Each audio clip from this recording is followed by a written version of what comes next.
हरिओम। ज्ञान संजीवनी के पावन उद्देश्यों द्वारा निर्मित एवं संचालित व्यासपीठ.org में आप सबका स्वागत। 16 संस्कारों के व्याख्यान में आज हम प्रथम संस्कार, जिसका नाम गर्भाधान संस्कार है, इस प्रथम संस्कार के प्रथम सोपान पे विचार कर रहे हैं। अब तक के पिछले 2 भागों में हमने संस्कार इस विषय की भूमिका देखी कि संस्कार क्या है, उसका विधि भाग कितना महत्वपूर्ण है, उसका ज्ञान भाग, व्रत भाग, दृष्टि भाग, इन सब का आचरण और उससे होने वाले लाभ, इन सब विषयों का यथासंभव विचार हमने पिछले 2 भागों में किया, जो कि संस्कार तत्व के भूमिका को स्पष्ट करते हैं। और आज हम सीधे संस्कार इस विषय को प्रारंभ कर रहे हैं। जैसे कि पूर्व में कहा गया कि संस्कार अनेक है, उनमें से 48 मुख्य है और उनमें से भी 16 अति मुख्य है। और उनमें सबसे पहला संस्कार गर्भाधान संस्कार है। गर्भ में जीव का स्थापन करना, यह गर्भाधान शब्द का अर्थ आप समझ सकते हैं। हमारे यहाँ यह विशेषता है कि जन्म लेने के बाद से, किसी विशिष्ट उम्र के बाद से संस्कार शुरू होते हैं, ऐसी बात नहीं। अपितु जन्म लेने से पहले ही संस्कारों की प्रक्रिया हमारे वैदिक सनातन परंपरा में शुरू होती है, जो कि अन्य विश्व की किसी परंपरा में आपको प्राप्त नहीं हो सकती। गर्भाधान संस्कार यह एक ऐसी प्रक्रिया है कि आप चाहे जितनी महान आत्मा को आपके संतति के रूप में, संतान के रूप में आवाहित कर सकते हैं, जिसके पास जितनी तप की पूंजी, पुण्यों की, सत्कर्मों की, संयम की जितनी पूंजी होगी, उसी के अनुसार उतनी ही महान आत्मा हम जिस प्रक्रिया से आहूत कर सकते हैं, आवाहित कर सकते हैं, उस प्रक्रिया का नाम गर्भाधान संस्कार है। ये मूलतः बहुत ही विस्तृत विचार करने योग्य, अध्ययन, चिंतन, अनुसंधान करने योग्य यह प्रक्रिया है। और इस प्रक्रिया में कई महत्वपूर्ण आयाम है। उन आयामों में से प्रथम आयाम पे हम आज विचार करेंगे, और वो गर्भाधान संस्कार का प्रथम आयाम है ब्रह्मचर्य। जिस दंपति के पास ब्रह्मचर्य की जितनी शक्ति संचित होगी, उतनी दिव्य संतति उन्हें प्राप्त हो सकती है, इसमें कोई संशय नहीं। संस्कार यह प्रकरण हमारे वेदों के अंगभूत गृह्य सूत्र में पाए जाते हैं, और उनमें गर्भाधान संस्कार के अंगभूत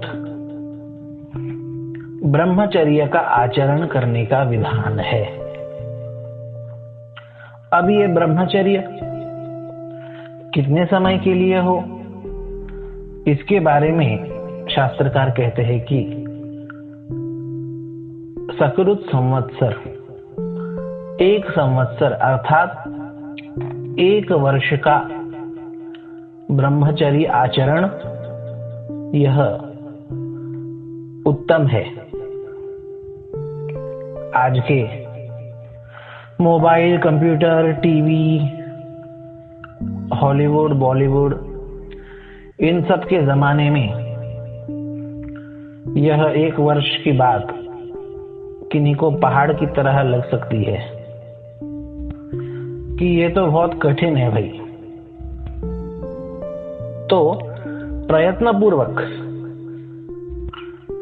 जितना संभव हो उतना अधिक से अधिक हम ब्रह्मचर्य का आचरण करें।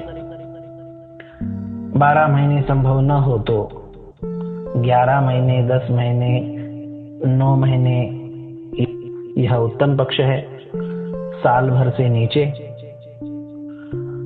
उतना भी संभव नहीं हो तो 8 महीने, 7 महीने, 6 महीने, ये 9 महीने से भी निचला पर ठीक पक्ष है। उतना भी संभव नहीं हो तो 5 महीने, 4 महीने या 3 महीने तो ब्रह्मचर्य का पालन हो। उतना भी संभव नहीं हो तो कम से कम 45 दिन या 21 दिन का तो ब्रह्मचर्य पालन होना ही चाहिए। तब जाके होने वाली संतान आरोग्य की दृष्टि से भी दीर्घायु, सुदृढ़ होगी। इस बात को आधुनिक विज्ञान भी मानता है। इसलिए जितना अधिक से अधिक संभव हो उतना ही दीर्घ काल ब्रह्मचर्य का आचरण करना लाभकारी होगा।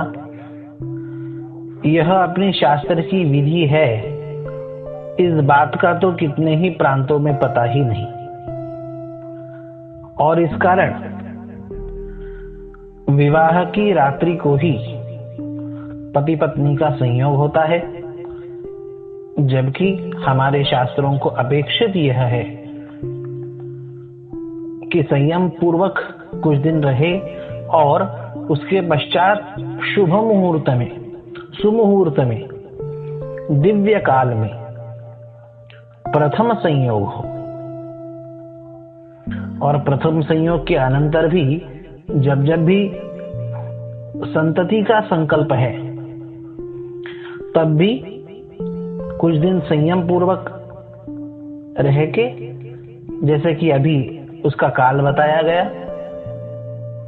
और फिर शुभ काल देख के, शुभ मुहूर्त देख के प्रयास होना यह अपेक्षित है, जिससे आज का विज्ञान भी सम्मत है।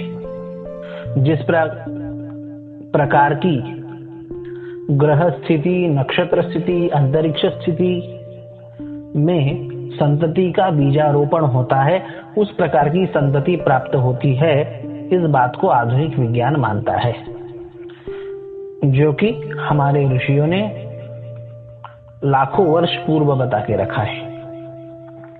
अब किस मुहूर्त में संतति का बीजारोपण करना चाहिए, इस बात पे प्रकाश हम मुहूर्त विशेष के भाग में बताएंगे। आज इस भाग में उत्तम संतति हेतु ब्रह्मचर्य का महत्व, इस पे हम विचार कर रहे हैं। इस बात को तो सब लोग आसानी से समझ सकते हैं कि किसी बढ़िया चीज को पाना है तो पहले उसके लिए कुछ जमा करना आवश्यक है, और जितनी मात्रा में हमारी जमावट है उतनी अच्छी चीज हम ले सकते हैं। जैसे कोई महंगी चीज हमें खरीदनी हो तो पहले हमें धन इकट्ठा करके रखना होता है। जो चीज वस्तु लेनी है उसमें भी कई प्रकार होते हैं। एक कम कीमत की, एक मध्यम कीमत की, एक ऊंची कीमत की, एक बहुत ही ऊंची कीमत की, और उसके अनुसार हमें धन इत्यादि इकट्ठा करके संचित करके रखना होता है, तब जाके हम वो वस्तु प्राप्त कर सकते हैं जितने अच्छे प्रकार की हमें चाहिए हो। बिल्कुल वही बात संतति के प्राप्ति में है, और इस संतति के प्राप्ति में सर्वोच्च धन इकट्ठा करना जो है उसी का नाम ब्रह्मचर्य है। अब किसको कितनी मात्रा में कितने काल तक ब्रह्मचर्य का पालन संभव है, इस बात का विचार हमें स्वयं करना चाहिए। हमारे वैदिक सनातन धर्म में यह परंपरा रही कि गृहस्थाश्रम में प्रवेश करने से पहले अपने बालकों को उनसे तपस्या कराते थे। आगे आप देखेंगे उपनयन संस्कार के प्रकरण में कि कैसे बालक को विद्याभ्यास, और केवल विद्याभ्यास नहीं अपितु उसके साथ साथ अनेक नियमों का पालन, संयम का पालन, व्रतों का पालन करा के उनसे तपस्या कराते थे। कराई जानी चाहिए। ये आज भी बहुत संयुक्तिक है, उपयुक्त है, अनुसंधान योग्य है, आचरण योग्य है। हमारे पूर्व युगों के सतयुग, त्रेता युग, द्वापर युग, इनका इतिहास आप पुराणों में इत्यादि पढ़ेंगे तो ये बात आपको साफ साफ पढ़ने मिल जाएगी कि गृहस्थाश्रम में जिन्हें प्रवेश कराना है उन्हें पहले तपस्या कराते और फिर उनका गृहस्थाश्रम में प्रवेश कराते। भागवत इत्यादि प्रसिद्ध पुराणों में भी आप देखें तो ब्रह्मा जी, सप्तर्षि या अन्य ऋषियों को पहले तप करने का उपदेश करते हैं और फिर गृहस्थाश्रम में जाने की आज्ञा करते हैं। हमारे सभी गृहस्थ ऋषियों ने गृहस्थाश्रम के प्रवेश पूर्व गृहस्थाश्रम की दिव्यता के हेतु तप किया। सप्तर्षियों की बात है, कर्दम ऋषि की बात भागवत में आती है, फिर दक्ष प्रजापति अपने पुत्रों को तपस्या के लिए भेजते हैं, यह बात आती है भागवत में ही, गृहस्थाश्रम के लिए ही। अन्य कई ऋषि महर्षि, राजर्षि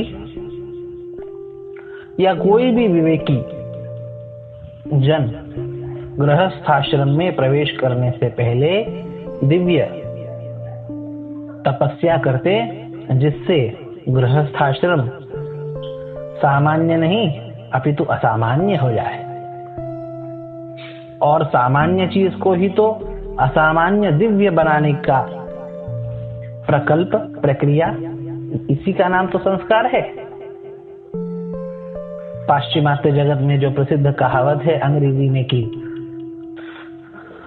great people, successful people doesn't do anything different but they do everything differently और इन अ डिफरेंट वे। यही तो विश्व को सबसे पहले हमारे ऋषियों ने बताया। जैसे कि आप अब इस गर्भाधान संस्कार की बात ले लीजिए।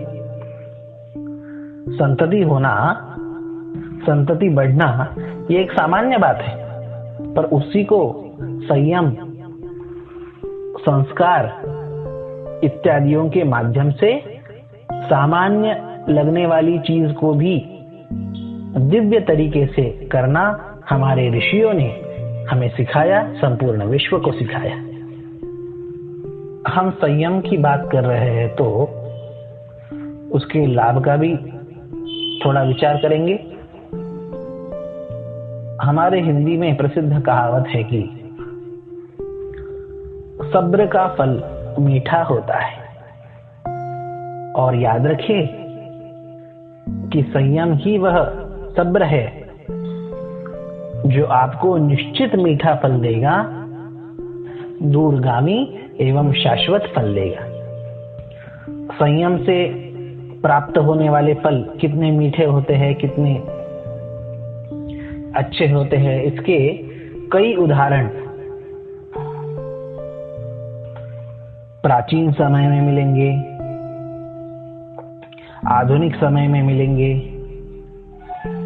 पर यह एकाध उदाहरण आपके सामने प्रस्तुत करना चाहूंगा। एक बार पूना में एक दंपति थे जिन्हें कई वर्षों से संतति नहीं थी, और एक बार उनके घर भिक्षा मांगने के लिए कोई साधु पहुंचे। उस दंपति ने उनका यथोचित आदर सत्कार स्वागत इत्यादि करके उन्हें भिक्षा पवाई, उन्हें सेवा से प्रसन्न किया। उन साधु ने उन दोनों से पूछा कि आप में कुछ असंतोष झलक रहा है, बताइए क्या बात है, आप क्यों असंतुष्ट हैं? उन दोनों ने कहा, महाराज विवाह को कई साल बीत गए पर अब तक संतति नहीं। उन महात्मा ने कुछ सोचा विचारा और दोनों को फल दिया और कहा कि आपको एक कठोर नियम का पालन करना पड़ेगा। आपको 12 वर्ष तक ब्रह्मचर्य का पालन करना पड़ेगा और उसके बाद आपको संतति होगी और 12 वर्ष बाद मैं स्वयं आऊंगा। वो संत ऐसा कह के चले गए और दोनों पति पत्नी ने निर्धार किया कि अब हमें आने वाला समय, आने वाले 12 वर्ष ब्रह्मचर्य व्रत का पालन करते हुए बिताने हैं। ऐसा उन्होंने निश्चय किया। दिन जाते रहे, महीने जाते रहे, साल जाते रहे, दीर्घ काल चला गया। दोनों संयम पूर्वक व्रतस्थ तपस्पूत होकर अपना जीवन व्यतीत कर रहे थे।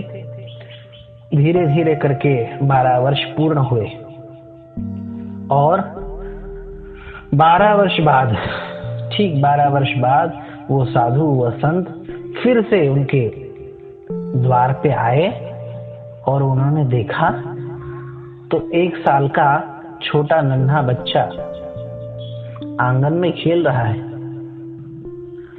यह देख के चकित हो गए। घर के अंदर से उन दोनों दंपति को आवाज लगाई।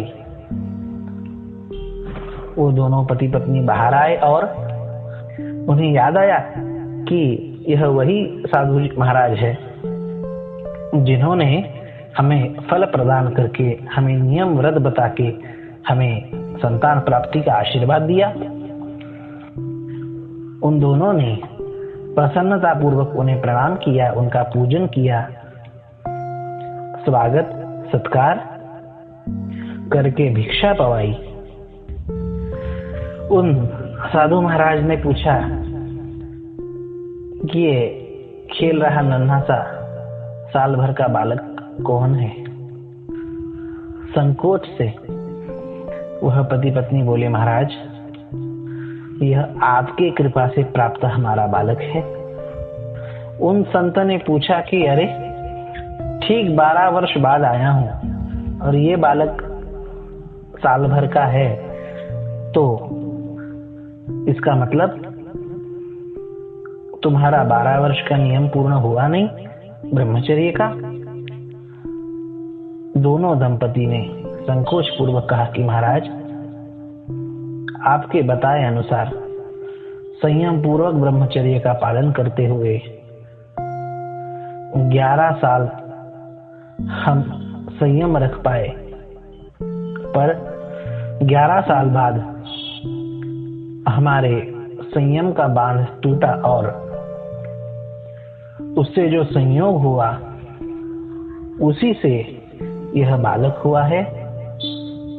यह बात उन दंपति ने निवेदित की। संत प्रेम पूर्वक उस बालक को निहारते हैं और विचार करके कहते हैं कि यदि मेरे बताए हुए अनुसार तुम दोनों 12 वर्ष ब्रह्मचर्य का पालन करते तो तुम्हें देवमान्य पुत्र प्राप्त होता, जिसकी मान्यता देवताओं में होगी और जिसकी बात को देवता भी मानेंगे, ऐसा देवमान्य पुत्र तुम्हें होता। पर 1 साल पहले तुम्हारा ब्रह्मचर्य खंडित हुआ। इसमें जैसी प्रभु की इच्छा, पर 11 साल ही सही तुमने ब्रह्मचर्य का पालन किया है तो तुम्हें देवमान्य नहीं तो नहीं, तुम्हें लोकमान्य पुत्र प्राप्त होगा। वही आगे चल के लोकमान्य तिलक जी के रूप में उभरे, जिनके बारे में कहा जाता था the father of Indian unrest,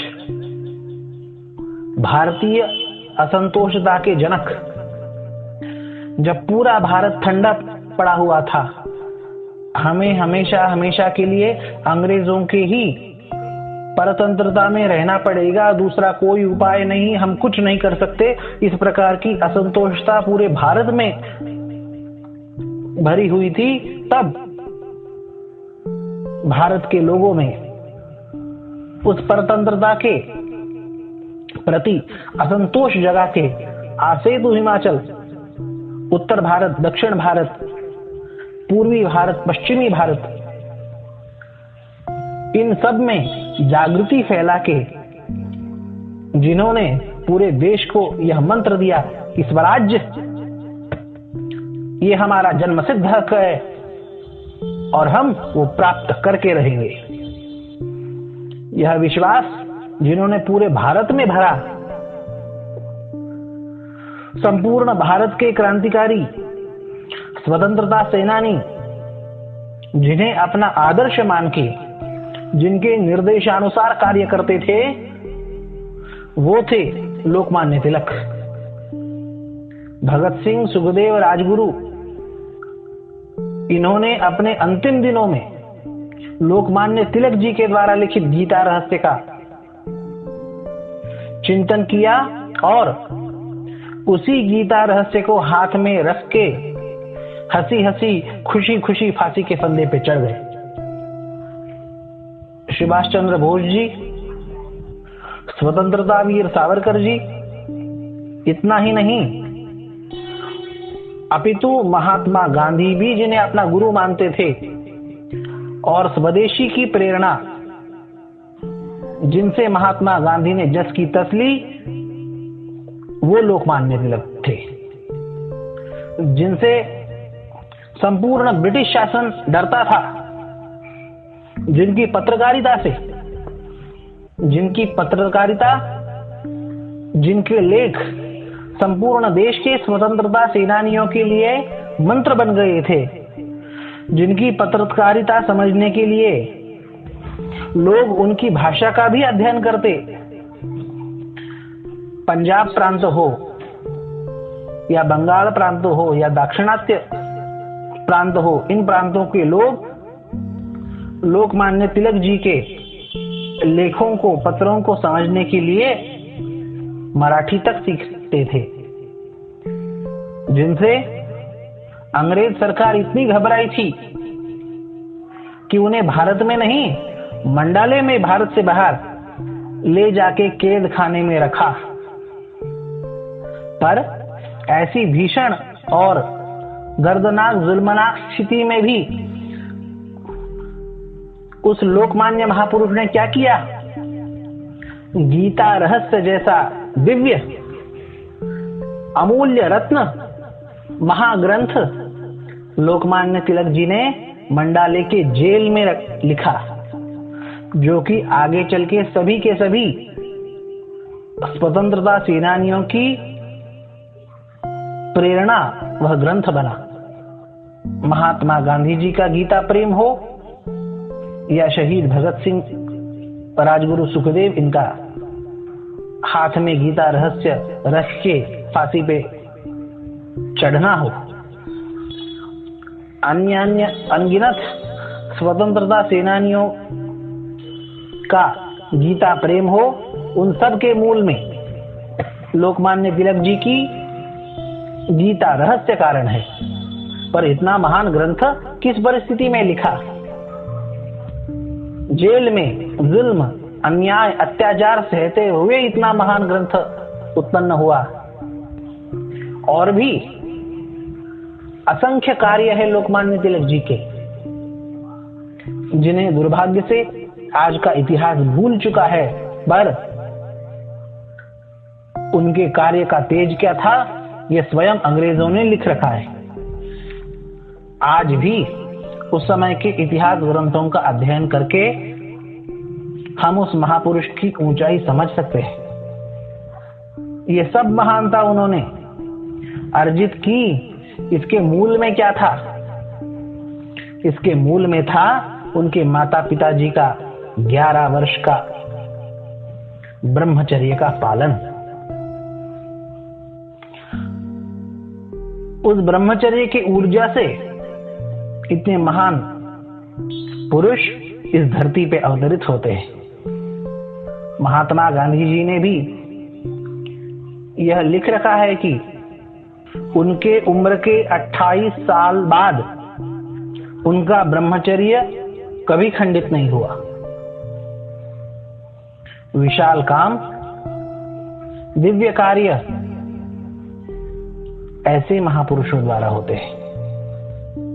ऐसे कई असंख्य उदाहरण महापुरुषों के दिए जा सकते हैं। इसलिए संयम यह गृहस्थ आश्रम में भी बहुत ही महत्वपूर्ण चीज है। इसका अवश्य पालन करें। संतति के प्राप्ति में एक सिद्धांत है कि हमारे संयम, सदाचार, पुण्य, इन सब के योग्यता के अनुसार संतति